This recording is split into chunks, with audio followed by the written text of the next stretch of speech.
David's family members that witnessed this first interaction said that it was just so wonderful to see these long-lost siblings finally reconnected. Bobby was surprised when he felt like all these random strangers on the lawn were looking at him like they knew him. And a couple people yelled out to him and said, "Hey, it's good to have you back here." And then right as he's about to turn the corner towards his actual dorm room, someone down the hall behind him yells out, "Hey, Eddie, what's going on, man?" And so Bobby walks up to him and says, "Hey, I'm not Eddie. I don't know what's going on, but everybody thinks I'm somebody that I'm not, but I'm not Eddie. Who's Eddie?"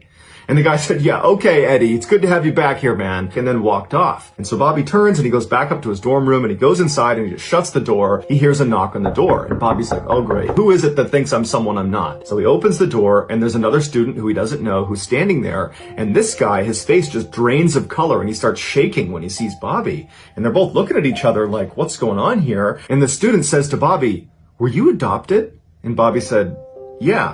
And then the student said, "Is your birthday July 12th? And Bobby said, "Yeah." And so the student goes, "My name is Michael, and I am best friends with a guy named Eddie Galland, and you are his clone. You have got to be his identical twin." After talking for a couple of minutes, Michael tells Bobby that they have to go call Eddie. Eddie invited Bobby and Michael to come to his house, and right as Bobby is about to knock on the door, it flies open, and standing in front of Bobby is his exact clone. It's Eddie. And Eddie's looking back at Bobby, and he can't believe what he's looking at. They are definitely identical twins, and they both immediately saw that. Michael would say after Bobby and Eddie just stared at each other for about a minute, they just started laughing. They had this connection immediately. And Michael said anytime Bobby would tilt his head, Eddie would mimic it, and vice versa. It was like they were looking into a mirror. And so Newsday printed this totally heartwarming fairy tale story about these two long-lost brothers. But this is where the story went from amazing to truly unbelievable. Friends of another young man named David Kelman began telling David that he had to check out this Newsday article about these long-lost twins because these two twins look exactly like David. So Eddie and Bobby went to David's house, and as soon as they walked in and saw David, they knew right away he was one of them. He was the third twin. And apparently within minutes of meeting each other, they were wrestling and laughing hysterically on the ground. David's family members that witnessed this first interaction said it was the most incredible thing they had ever seen, that it was just so wonderful to see these long-lost siblings finally reconnected after all these years. They were on the cover of every magazine, every newspaper, they were on every talk show. They had become international rock stars overnight, and so they weren't asking questions about why they had been separated in the first place. But their parents were asking a lot of questions because they had not been told by the adoption agency that the boy they were adopting actually had two identical siblings. They had no idea. So the boy's adoptive parents reached out to the adoption agency, which was Louise Wise Services, and asked for a meeting so they could get some answers as to why their kids had been separated. And they say, did you separate our sons at birth on purpose? And one of the executives said, yes, we did,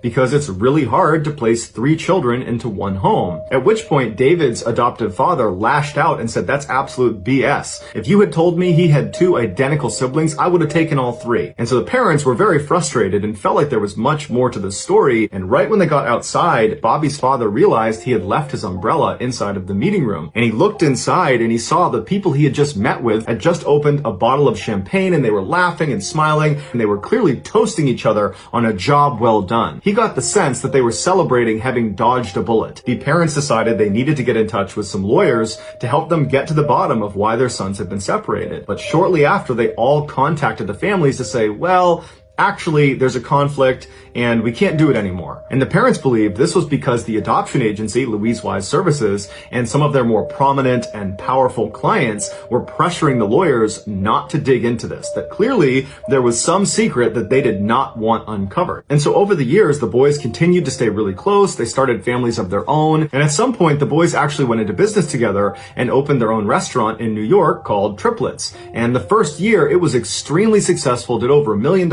in revenue. But in the second year, the brothers started to fight with each other about how to run the restaurant. And so at some point, Bobby left the business. Eddie was the most affected by this fracture in their relationships. All he wanted was for his brothers to be really close and for their families to spend time together. And now all of that was in jeopardy. And so Eddie started showing signs of severe depression and was ultimately hospitalized for 3 weeks. And then shortly after getting out of the hospital, he took his own life. This was beyond devastating for the two brothers and the rest of their family. Around this time, a journalist named Lawrence Wright found an obscure scientific article called Psychoanalytic Study of the Child. It detailed a New York-based study about identical twins that were intentionally separated at birth and then given to different adoptive families to be studied, although it wasn't clear what they were actually studying or why they needed identical twins to do this research. In this article, Lawrence discovered all the babies that had been used in the study came from the same adoption agency, the same one the triplets had come from, the Louise Wise Services in New York. And so Lawrence called Bobby and told him that based on this article,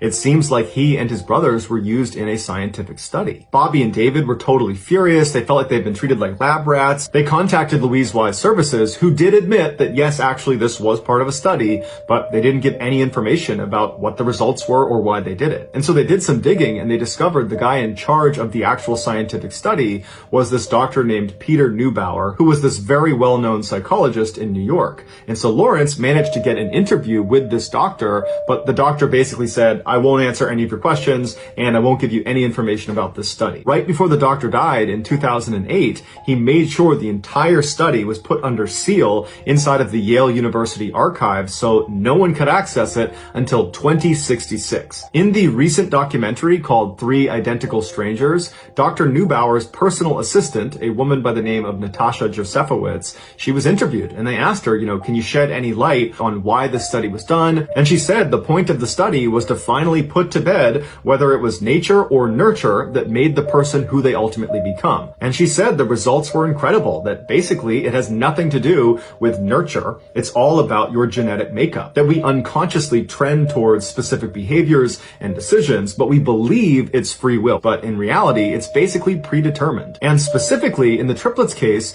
Bobby was intentionally placed into a more affluent household where his father was a doctor and his mother was a lawyer. And so they were very well educated. Eddie was placed into a more middle-class family with his father being a teacher, and David was put into a low-income household. They just had this very small shop that they owned. Despite these boys being put into different socioeconomic levels, it had almost no impact on who they ultimately became. She said she doesn't know why the study wasn't published, but she hopes someday it will be. A doctor named Lawrence Perlman, who was actually one of the researchers in the study, he went on record and said that the study was not just about the effects of socioeconomic class, it was really about the effects of different styles of parenting, with the adoptive father being the X factor. Bobby's father, who was a doctor, was rarely around, but he was devoted and loving to his son. David's father, who was the shop owner, was around all the time and adored his son and loved him unconditionally. Eddie's father was a teacher who was around a fair amount, but when he was very strict and rough with Eddie and quick to discipline him and rarely showed any affection for him. And while Dr. Perlman does not come out and say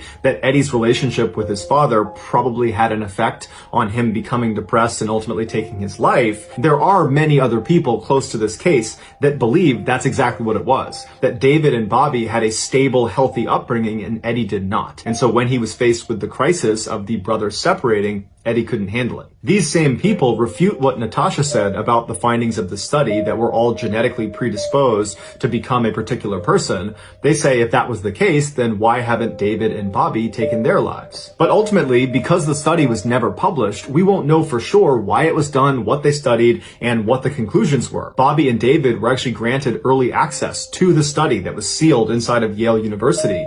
And when they looked at it, they were expecting to be blown away with the results, but it turned out it was over 10,000 pages of very technical information, and much of it was heavily redacted, so they couldn't even read most of it. They were not able to deduce what the purpose of the study was in the first place or what it accomplished. It was just all very ambiguous. This study was ultimately shut down permanently in 1980, the same year the triplets discovered themselves. As for the adoption agency, Louise Wise Services, and all the scientists and researchers involved in the study, none of them were held accountable for their role in this totally unethical study, and so basically everything was swept under the rug. Just know that I really appreciate your support, and until next time, that's going to do it. See ya.